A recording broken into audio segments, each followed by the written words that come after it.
So, ladies and gentlemen, Reese is going to get some, I think, booze. So I'm just gonna be talking here. So, paid people, you guys get to start off the paid portion of the Pickle and Boot Shop, listening to me, having a good time, loving life, all that good stuff. I just heard Reese. It sounded like he fell down the steps.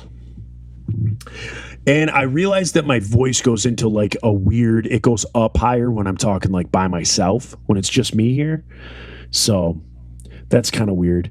I fixed my car. I think I told you guys a couple of podcasts ago, I fixed my car. And I will tell you what, there is something special about Michigan in the winter when there's 3 inches of snow outside, when you wake up in the morning that you weren't expecting. You didn't think it was supposed to snow, and you just wake up and it's all white outside, looks beautiful, but it's cold and snowy. And you can just hit your automatic car starter and start that sucker up, get it nice and warm, get the windows all clear, all that stuff before you head out. And the part that I fixed on my car allowed for that to happen. So I had an automatic starter on my car, and because this part was failing, the coolant thermostat was failing, it wouldn't allow my car to automatic start. So now it does. And so that is an absolute blessing. Something on a gross note, Heidi was riding in the car the other day, and I have those, what is it called, like WeatherTech floor mats in my vehicle. And she looked down and the passenger floor mat, and there were tons and tons and tons of fingernails that apparently I bite my fingernails, and then I spit them out to the side. You know, you do the little... And apparently they all collect there, and she was flabbergasted by it. So tomorrow, after work, I got to stop at the car wash place. They have free vacuums. I got to vacuum the old car out, get all those fingernails out of there because that is gross. Give my car a good, thorough cleaning and get that taken care of. At this point, if you're not questioning why you keep paying for Patreon, I don't know what will. I love it. I love that you guys provide us with money so we can keep this entertainment going. We enjoy doing it. I enjoy doing it.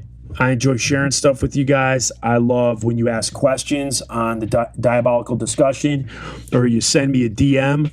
I think it's great, and I love doing it, and I love hearing back from everybody and all that good stuff. Oh, he's back. I'm back. He's back like a vertebrae. What? So we have something that we said a while ago we wanted to try and tackle. And we wanted to try and tackle kind of more serious thing. Well, as serious as we get. But, just kind of things that through our Christianity, we obviously our listeners grew up in the 90s. We're both Christian bands. So there was this basis for a lot of our listeners who were youth group kids, knew about Christianity, knew about God.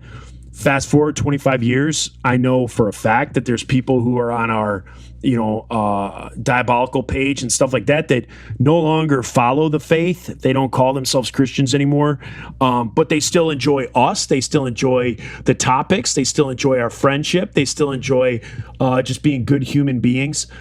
And so in doing that, we were going to get into like some topics every now and then that might, I don't want to say stir the pot, but maybe just allow for some good conversation. And one thing that we've been talking about since about the second week of doing this podcast is swearing. Right, it was on our list. Yeah, is swearing. And swearing or using vulgarities. Yeah. Or so as a Christian, what are your Christian thoughts, or what are your Reese Roper thoughts on swearing? I will rant on about this. I mean, I feel like most of you all who have listened to this podcast for a while have heard me kind of going over this. When my mom was alive, she wanted me to not swear on the podcast, and I I'd be like, but Mom, Jesus. You swore." openly defied her. Openly. One of the 10 commandments, you just completely cast that aside. What commandment? Obey your parents. Maybe that one. So there is no commandment to obey your parents. It is honor thy mother and father. It's obey them through your honorance and forked tonguedness. Mm. What are you drinking there? Well, coffee? It's a new drink. I mix Don Q rum with Canada Dry ginger ale diet. And you put it in a to-go coffee cup? Yeah. Because this is I can throw it away if my dishwasher doesn't work. Oh. It's working. The dishwasher is working. This morning I couldn't open the door. I had to jack the concrete countertops up. But today, working, it's happening, Joe. Nice. All right, well, back to it.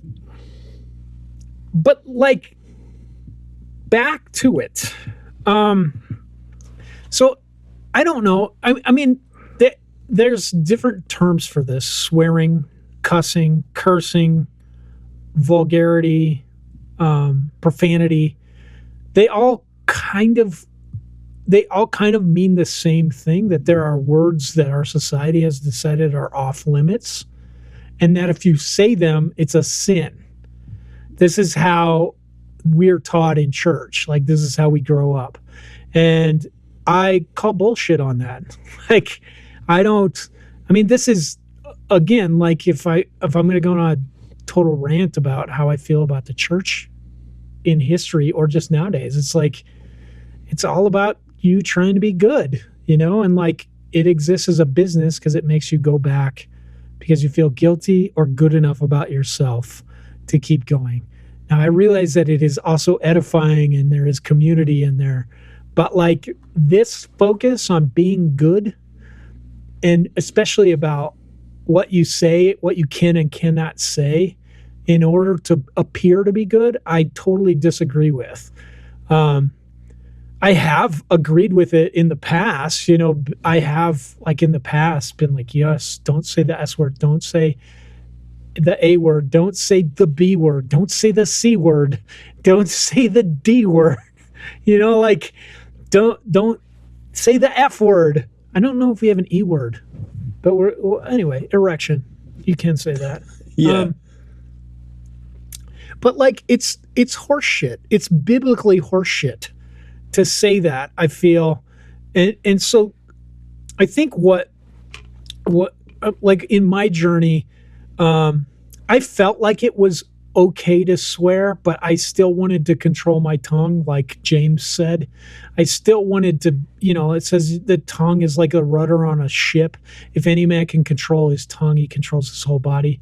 Well, either that is a cautionary tale, hey man, be careful what you say, or to say hey, guess what? We're all sinners. Either way you take that is fine. We should think about things before we say them. We should watch our language around grandmas and around our kids. These words are powerful in any society, but I don't know. So what started me on this was hanging out with Justin McRoberts, who I was just man, this guy's he's a cool guy. He's a very good Christian. He's a pastor at his church, cusses like a sailor. Do you remember that about him? He just cussed he got off a Marine troop transport.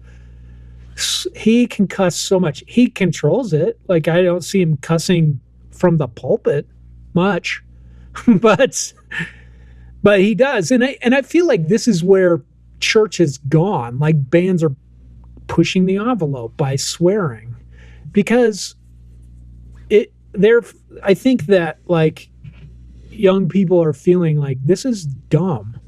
This is a dumb thing to, this is not the hill that the church should be dying on, is whether or not you are being good in this way, in this outward way that you're trying to make people think that you're good, when we have way more pressing things.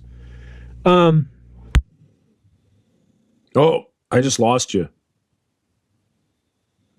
There was a thump, and now I'm not getting your audio. Nothing. The Lord was like, all right, this is what you think about swearing? Click. Nothing.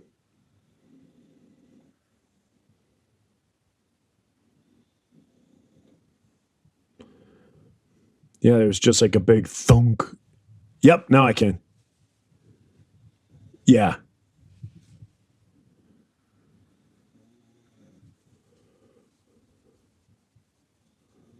See, everybody, this is what you get. This is what you get when you pay your $5 a month. You get the behind the scenes of our technical difficulties.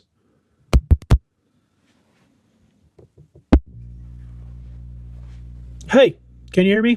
Yes. There, it's back on. Okay. I just turned it off and on. Okay. Okay. So, I think biblically, like the argument that we're not supposed to swear is, it's not there. Like there's no, don't say this, don't say that. Now, like what we're saying, swearing is saying words that are off limit. Swearing biblically was like to proclaim an oath, and usually people would post something like something of value on that oath. Their mother, their soul, their God, like I swear by God that I will do this, so that they would be able to do it. And then, you know, like there's several times in the Bible where it says don't swear falsely. Don't, you know, like in Jesus, is it Jesus or Paul? It says let your yes be yes. It's Paul. Let your yes be yes and your no be no. Like just say it. Just do what you say. But they take that out of context to be like, don't say fuck, you know, which is not it. It's about making an oath. Or the term vulgarity just means that it is something outside of the church. It's Latin. It means something out of the church. Or if you say something is profane, it also means that it is outside language of the church. So all of that just kind of insinuates that there is language that Christians speak and language that they don't. The problem I have with that is that the language, the words that our culture deems off limits weren't always off limits. And they definitely weren't off limits in the time of Christ. You know, English didn't exist. So like, go back to like the King James Bible, when that translation came out, those words were on. Like you could say fuck, you could say shit and piss, you know, like those words were common words at the time that were used to describe those functions until, you know, like Marco Polo came and they started trading. And then I read a book on this, Joe. This is why you guys should read this book. It's called Holy Shit. It's S' or like S*** T, A History of Swearing in the English Language. But it like really those words they became off limits to English speakers because there became a middle class. When trade started being established, there became shopkeepers and there became merchants and there became guys that, you know, seafaring and all these people. So all of a sudden, instead of there just being the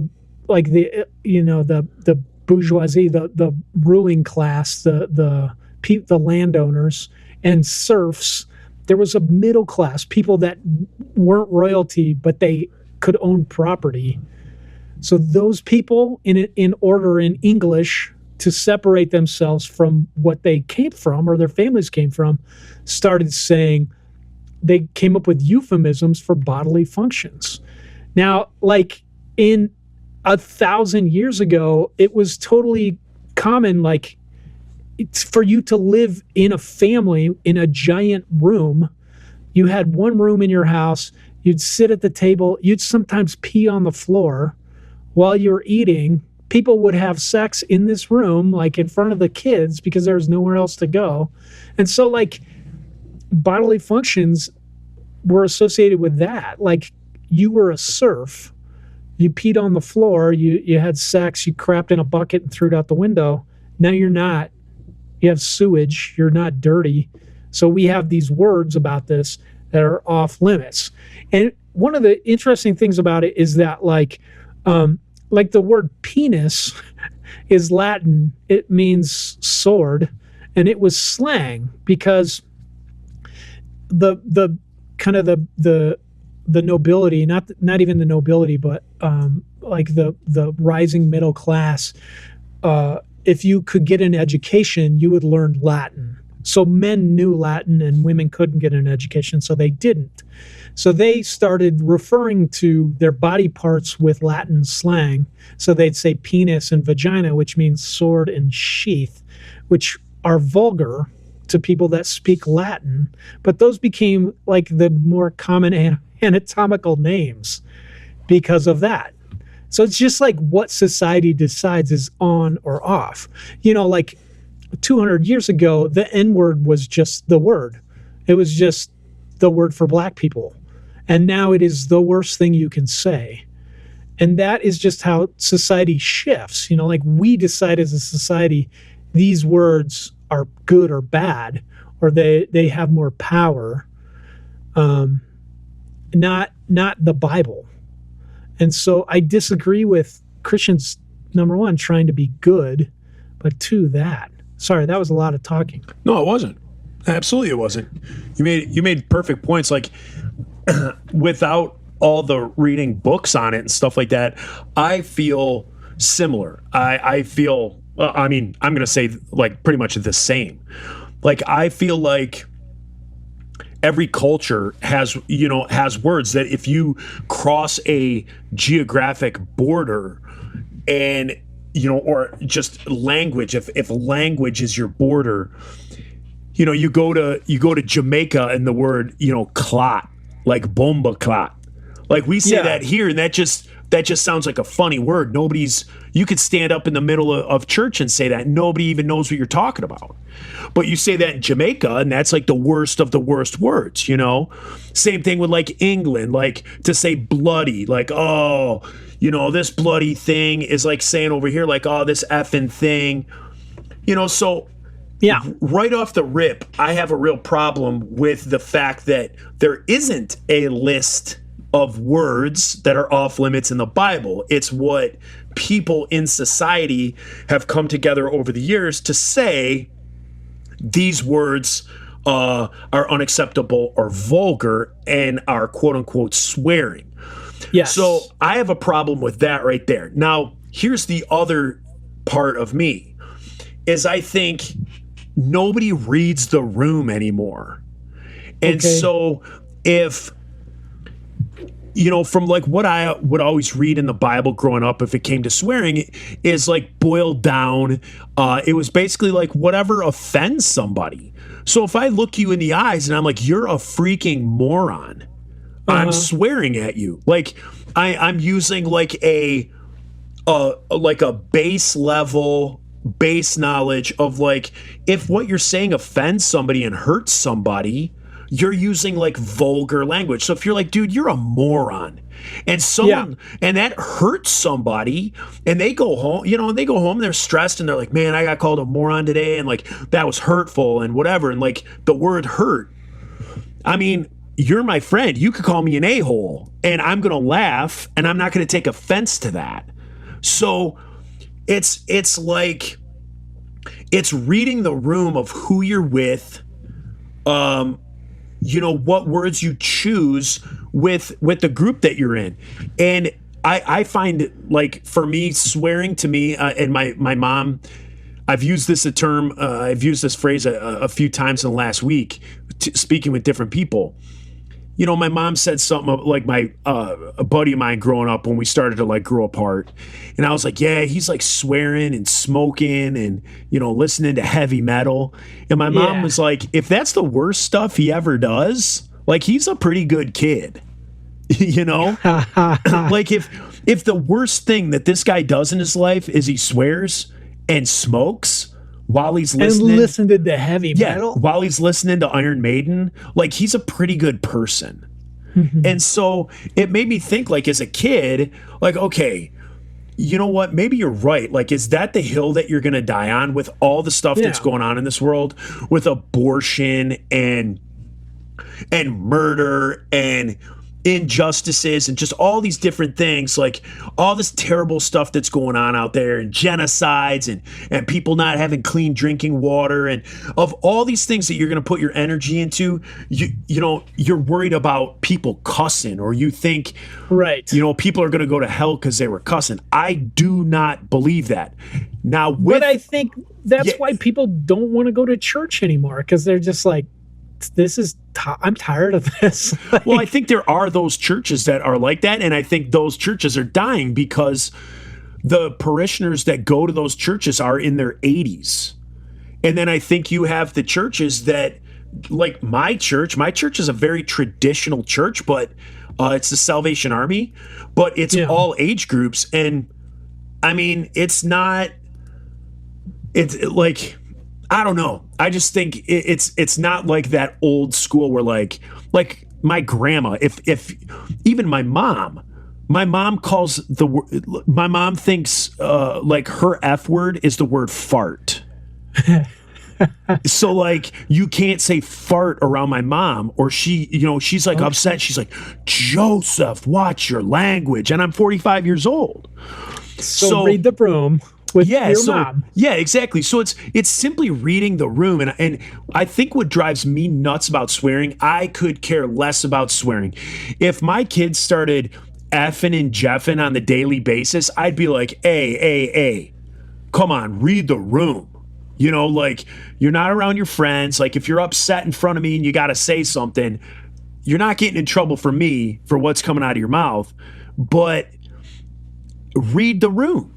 Like, you just can't, and what I hate about society nowadays is like, you know, like soccer moms, like they'll wear, you know, they'll wear shirts that have like the B word and stuff. And I even consider this podcast like reading the room. I don't want me swearing to be recorded for all of history and going out, you know? Yeah. I think the only time I think I've said 3 swear words on this whole show, and I think it's because I was quoting something that was in a book or in a movie. But, you know, so for me, like reading the room, when I do this podcast, me reading the room means, yeah, there's a lot of Christians that grew up with the insiders, and they don't like that. That's not part of their vernacular. And I want them to be able to listen to this show with their kids in the car. Now, mind you, can they? No, because you're on this. And then some of the other topics we talk about. Yeah, but just some of the topics we talk about aren't really child friendly. A little blue in my older days. But it's just, it drives me nuts. Like, you go to a high school football game and like parents are in the stands, like, you know, just yelling profanity at referees. And you're like, there are families here. Sucks. There's kids here. So that's my thing. My pet peeve is not the words that are being used. It's the settings by which people choose to use that. You know? So I totally agree with you. And this is like the talk I have with my kids. I'm like, hey, there's no such thing as bad words. There is such a thing as irreverence, which I don't want you to do. Like, I feel like you should be reverent with the Lord. And you guys have heard me say God damn on here, or God damn it. Because I also feel that, like, biblically, like, this is another problem I have with Christianity and the church, is that, like, we're so we feel like we're so good and so important because we won't say God damn it, because we don't want to use the Lord's name in vain. Well, let me tell you something, kids. The Lord's name is not God. The name God comes from like early Catholic missionaries going up to the Germanic tribes when they were trying to explain that there was one deity, Yahweh, that was above them all, or that Jesus, which is not his name is Yeshua, was, you know, like, this is us mispronouncing his name, like his Romanized Latin version of his name. We got from the Romans started calling him Jesus, and then the French started calling him Jesus, and now Jesus or whatever, and then the English got it and it's Jesus. How messed up is that for somebody that writes so much scripture about how important their name is?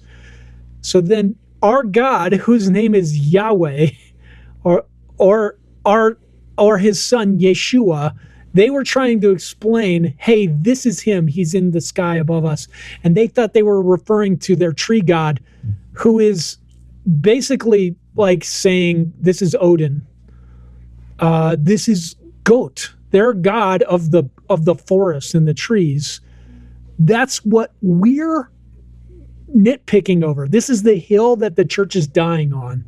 That we're saying this mispronunciation of this tree deity, which who knows if it's real. Like, what if this is a demon that we've been praying to for 1,000 years, and we're yelling at kids for saying God damn it? Well, that one So that one I'm going to disagree with you on, because I think there's a level of, to say, let's just go with your line of thought, that if we're using in our vernacular a mispronunciation of a tree god from back in the day, from the 70s, like I think at that point you lose me, because you worship what you're brought up knowing. So if I only know that your name is Reese Roper, and I don't know that your name is Michael Roper, and I love Reese Roper, is Reese Roper not my friend? Because I've been saying Reese Roper is my friend my entire life, but your name is actually Michael. So I don't agree with you there. It's the mindset of who you are praising. So if I believe that the Lord, I agree with you. I believe the Lord knows our hearts. Correct. That is what I'm getting at. So But if what in your what I'm mind, saying though, yeah, I agree with you. I'm just saying, like, why do we waste so much energy on that? Because that right there is offensively bullshit. For so much scripture that you're going to cite on how important God's name is, the Lord's name is, to say Yahweh or Jehovah, which is Yehovah, how important that is, that word and that name, that they couldn't even write it, that Hebrew people and rabbis couldn't even write his full name. We have just boiled this down to, like, here's how you be good. You don't say this word, and you definitely don't say God damn it. You don't say it in vain, which they have no idea what that means. It just means don't say it when you're not at church and you're not praying. But to say the Lord's name in vain would be like to say, hey, vanity, like, I'm using this to build myself up. Do not use the Lord's name in vain. Do not use it for your own benefit. Like, that's what that is about, that commandment. See, and all we're that not taught that. In all that you said, your last part there, that makes the most sense. Like, But we're not taught that. We're taught, correct. Be good, don't swear. Correct. Definitely don't say GD, because that's the worst thing you can say. Yeah, which I don't say. That is the one I won't say. That makes you so bad. Yeah. Like, Jesus didn't die for that. Number one, if that is bad, you still got to be good. Keep trying to be good, kid. Come back to church. Put some money in the basket. I hate that. I'm done. But the last thing is that, like, you're saying read the room when you're going to swear, it hurts people. And I agree with that. Except there are two biblical examples in the New Testament of people swearing. It's like saying the most offensive things that they could. One is Paul saying, all of your sins are like filthy rags, like menstrual rags is what he says. The Hebrew says menstrual rags. So he's talking to Hebrews. He's saying menstrual rags which makes you ceremonially unclean if you touch them. It is the most filthy thing those guys could think of, next to the thing that Jesus called the money changers at the temple and the Pharisees when he called them brood of vipers. Like snakes. This is what Satan is depicted as. They can't touch them. You definitely can't eat them. Like snakes. Your parents were snakes. Jesus said that. That is like the worst thing you can think of if you're a Hebrew scholar to say. Like in first century AD, to call somebody, hey, your parents were two snakes fucking. That's you. This very unclean thing. That's what Jesus called the Pharisees. So there is a place for it. No, I agree with you, and I'm with you on that. There is a place, there's a time and a place when like strong language, like the famous one that was always talked about in the 90s, wasn't it Tony Campola that said it? Yes. Yeah. It's such a beautiful thing that he said. And tell everybody what he said. So this is possibly has been passed around so many times. I did hear an interview with him, and he agreed that he did say it. But he had to give a speech. Tony Campolo, he's this Christian theologian, and he writes books. He's a professor at a Christian college, or he was at the time. He had to give a speech to a bunch of Christian businessmen who had read his book. And he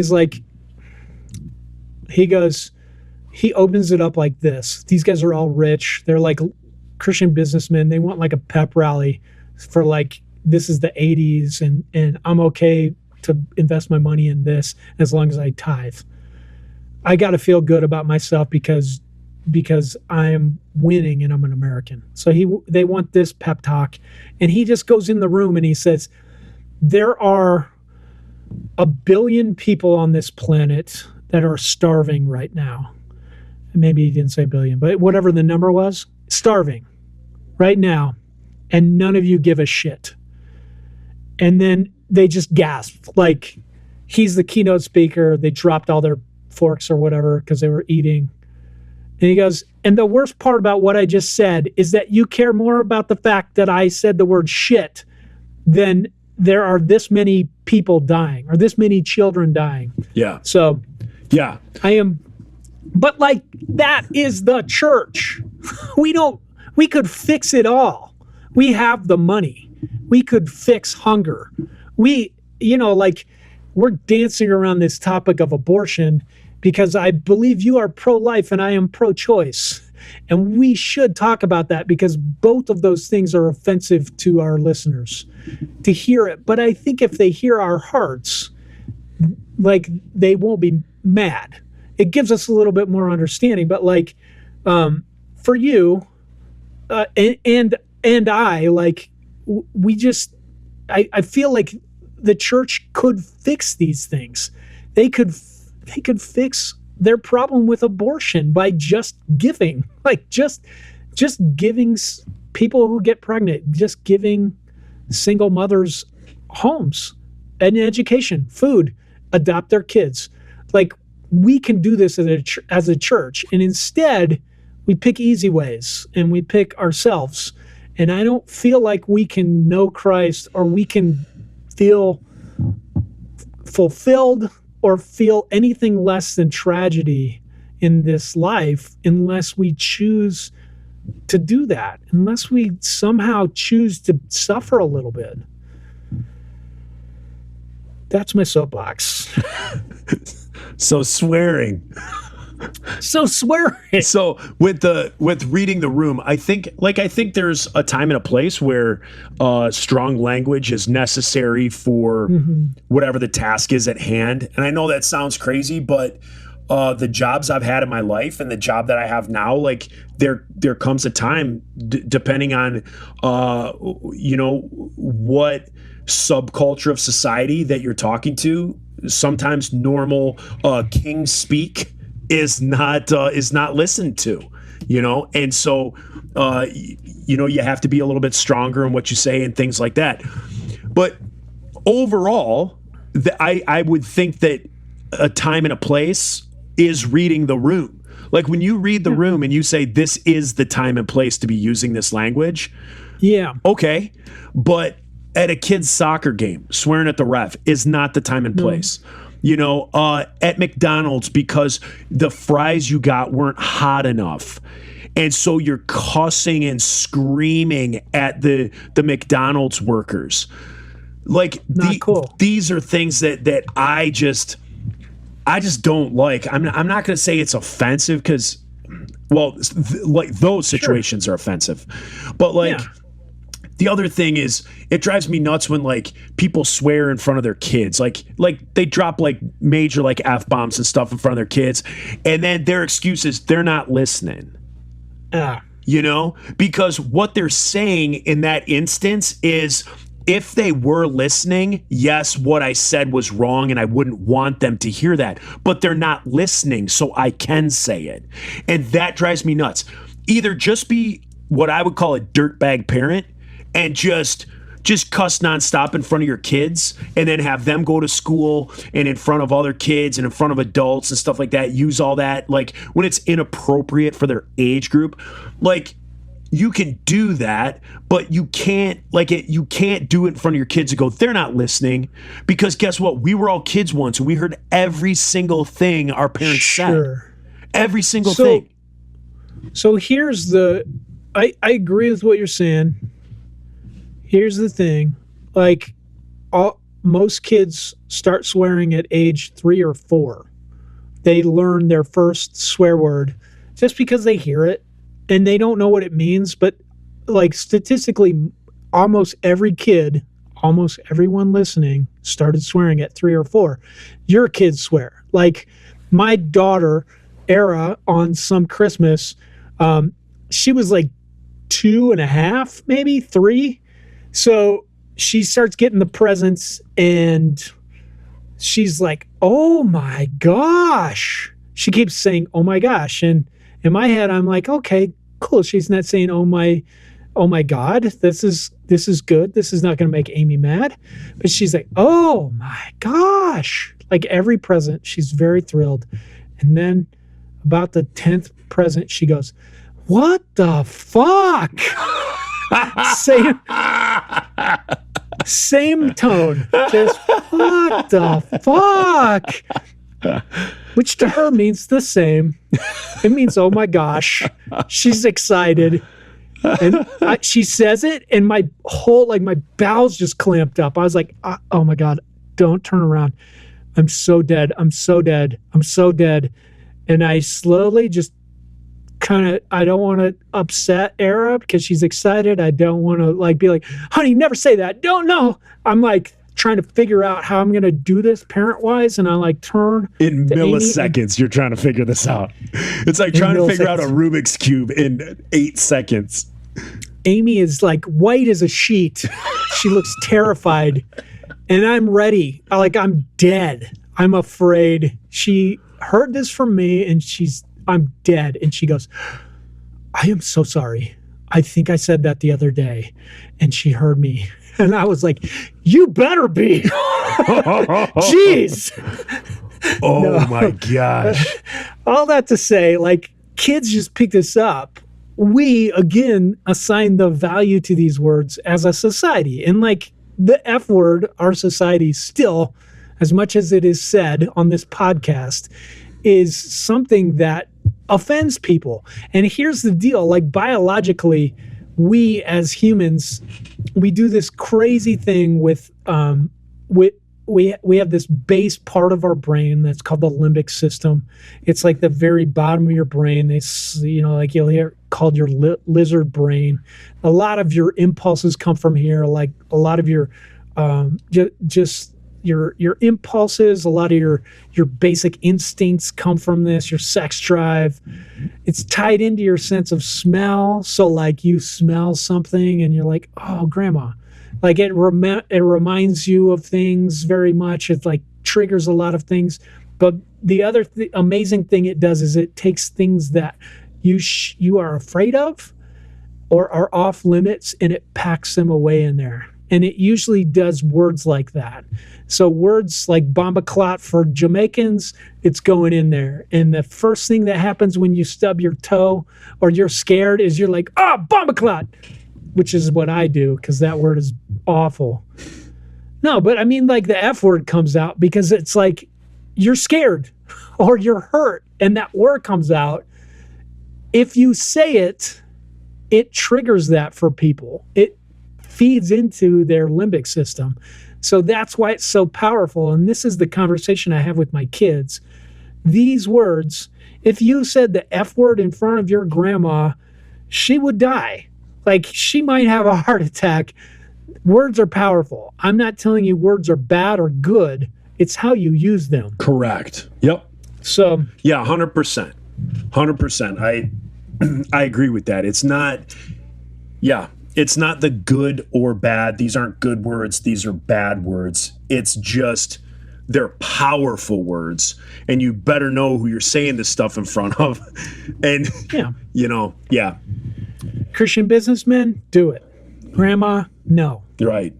For sure. And don't say fart. Sometimes. Don't say fart around your grandma either. Around your mom. Because you might get cracked.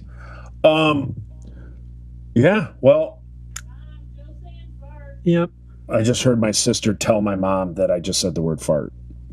That's my 48-year-old sister just told my mom, my 68-year-old mom or 66-year-old mom, that her 45-year-old son just said the word fart. Joe, it's a powerful word. It's a powerful word. It's a powerful word. You want to wrap this up? I don't know where to go from here. What do you follow? Talk a little bit. What do you follow this up with? And then I say piece of pizza. Just like we did. We had our insiders first practice. Oh yeah. First practice. We posted it on. Posted some video. The only video I got. I made a comment. Yes, you did on the face page. Yeah. One thing that was funny showing up and seeing everybody and the shapes that we were in, I feel like we could compete with any NFL offensive line. I feel like I agree. Yeah. And that disguise that Kyle's got on is like top notch. I could barely tell it was him. Yeah. No skateboarding, hockey, definitely. But here's the thing, man. I was blown away. I was always very proud because I wasn't one of them. So it wasn't prideful, but it was being proud of my bandmates, of how tight of a band we always were. And it was amazing. And it doesn't matter the musicians that came in and out. It was always pretty tight. And we picked up. I mean, we started practice. We all looked at each other like, this is insane that we're doing this. And it was like 1, 2, 3. We kicked into the first song. My throat took about 2 or 3 songs to kind of start to get warmed up. And come back? It did. Now there's a couple of songs that I had to kind of like change what I do because I can't go up that high anymore. I've got some tricks for you. I don't know if tricks are gonna do it. It's just I just had to change kind of how I said some choruses. So like Call to Arms. That's one of the songs we're gonna be playing. So this is a call to arms, prepare for war. So that is very hard to do when your throat is raw. So I have to do this is a call to arms, prepare for war. This is a battle charge, prepare for war. So I got to kind of go down with it instead of going up with it. But you don't sing scales. Do you have a warm up? No, of course not. Joe, Reese Roper. Rookie shit. Come on, dude. Reese Roper. In the 20-some years that you've known me, of the tours that we've done, of the shows that we've played, when have you ever seen me warm up my voice? Doesn't happen, son. Well, do you want to sing those high notes or like not get hoarse at the end of the show or play 2 shows back to back? What if what if I say no to all of the above? And do this, and that's your excuse. That's your out ticket. You take it out. You're Yeah. like, Yeah, no, I'm good. "Nope, I can't do 2 shows, guys, because No. it's only good for one 30-minute. It's only good for one 30-minute 18 show. minute set. An 18-minute set, I'm good. But yeah, it was fun. So So we got- it's Nate Sjogren on drums. It's John Miller on bass, Michael Lloyd on Git Fiddle. And then me and Bram and Sang were away, but they're practicing at home, practicing on their own. And then, Okay. yeah, so we met. So I took a couple of pictures, posted those, took a video of just me and my air guitar that I always play. So yeah, it was fun, but it was fun like getting back into it and kind of seeing all the guys because Yeah. we don't see each other often. And so that was a lot of fun. That was a good time. And so we're playing April 15th. We have a show April 15th in Grand Rapids at Skeletones. And Okay.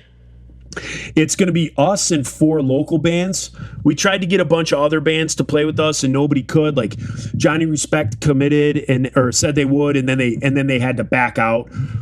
It was funny because the Nate was telling me, he goes, yeah, they did it and they backed out. He was like, but what was funny is when they backed out, the reason that they said they couldn't do it is they were like, we just got too hyped up and excited about coming back for a reunion. They were like, we didn't think it through. They were like, we're not going to be able to do it in time. So Oh, come on, Jen Respect. yeah, so we asked Johnny Respect. We asked Jay Navarro and the Traders. We tried to get Suicide Machines. Tried to get Flatfoot 56. Nobody was available, and so it's just gonna be us and 4 local bands. That's cool. Yeah, and then hopefully in I'm August. very excited about this. Yeah, hopefully in August, we're trying to put something together. I don't know if you guys have been contacted yet, but Ed and Dan, Edan Productions in Chicago, wants to try and do 5 Iron, Flatfoot, and us. Oh, that sounds cool. So they're supposed to be getting the ball rolling if they haven't already contacted people about an August show in Chicago. That sounds super 5 Iron cool. headlines, Flatfoot, and then we open. So Yeah. that would be fantastic. So that'll be a lot of fun. Yeah, that sounds cool. Joe, Yeah. I'm going to give you some advice on the singing. Oh boy. Get on, just find a vocal warm up. Yep. Like I have a 10-minute vocal warm up that I do. It's like I downloaded from iTunes. It's a lady singing, so it makes me have to sing higher. Just doing this warm up helps, it increases my range. Even if I don't practice. Do practice. And it Like, it increases do- your scrotal thickness. It does. No, but like do it so like you have the stamina. Do it like 2 or 3 times a week till you got your show, but do it definitely before you play. Then the next advice is bad advice, but it works. You get yourself a Starbucks cup like this, and you put this much Fireball in it, That ain't happening. and this much whiskey, and then a splash of water on the top, and then That when won't you be gotta happening. sing a high part, you take a swig, you hold it in your mouth as long as you can, and then you swallow it and take a breath, and it gets all up in your vocal cords, and you keep just breathing the fumes off of it. And you can sing like an octave higher. Or you think you're singing an octave higher, but then Man. you actually hear yourself on video and you're like, No, oh, who's that I've drunk guy seen it. singing? No, you gotta go sparingly because you can ask the guys in Fiverr, and there's shows where I'm not singing, I'm not doing well, I can't hit the high stuff, and by the end of the show I'm just hammered because I keep doing this, but it works. Well, I'm getting in shape, so I'm down 9 pounds. I got 30. I want to lose 40. So I want to Okay. and 40 pounds. yeah, yep. I've gained Okay. gained 40 pounds in like the last like 3 years. Have you been taking the B complex and the D vitamins in the morning? No. Do it. No. I just have my diet. just I'm do just it. watching my How hard intake. is it to take 2 vitamins? Oh no! You know what I do take? I take vitamins. I'm sure there's B and D in there. No. Yeah. You have to do what I'm telling you. It totally Right here. works. It's a good thing that you said it because I actually didn't take them today. I got my. What, it's like old man multivitamin gummies. These are vegan multivitamin gummies. It doesn't sugar-free. do what I'm telling you, man. Oh my gosh! You It gotta- totally feels like what you're telling me. Joseph, listen to me. You take them in the morning. It like speeds up your metabolism, and then you just eat some source of protein, an egg or peanuts, and then you don't feel hungry until about 11 o'clock, noon. Then you can just eat a normal lunch. Reese, don't you eat like 9 Whoppers a week? Yeah. Yeah, but look at my stomach, though, man. Look at it. Oh my I gosh! can't see. You got an 8-pack. Look at my stomach. I lost 35 pounds and it stayed off. Nice. You got to do it, dude. It changes your metabolism. All right, you text me again. Text me what it is because I'm not going to remember right now. A B complex, a D vitamin, cholecalciferol. Take them in the morning. Eat only protein. Like eat only an egg, a hard-boiled egg, or a couple I of don't them. do or eggs. Handfuls of peanuts. Do like How about 4 almonds? or 5 handfuls How of about peanuts. Almonds is fine as long as they don't have sugar on them. Okay, almonds. Yep. Just eat them. It keeps your stomach busy. You're getting all this protein. Your body will start, like, your metabolism is jacked up. And then just do some exercise. Like, do some stomach exercises, some crunches, like every other day. You can do stomach exercises every day if you have that kind of disposition where you are like, yeah, I will work out every day. I don't. Yeah, I don't either. I'm trying to. So, well, that's enough exercise talk. That is enough exercise talk. We are at 2 hours and 1 minute. And I only got 3 hours of sleep last night, so I am tired. Okay. So I want to head to bed. Ladies and gentlemen, thank you again for being a patronizer. Thanks for patronizing us. Feel free to get in touch with us either through the Patreon app. Reese answers those emails, or Not really. the Diabolical Discussion page, or you can message me on our Instagram page, Pickle and Boot Shop. Just have a great week this week, man, and read the will. room when you swear. You know what I mean? I'm trying. Yeah. I'm not doing so well, but I will try. All right. See you, everybody. Love you, Joe. Love you, everybody. Love you too, brother. Peace. Pizza. Yeah.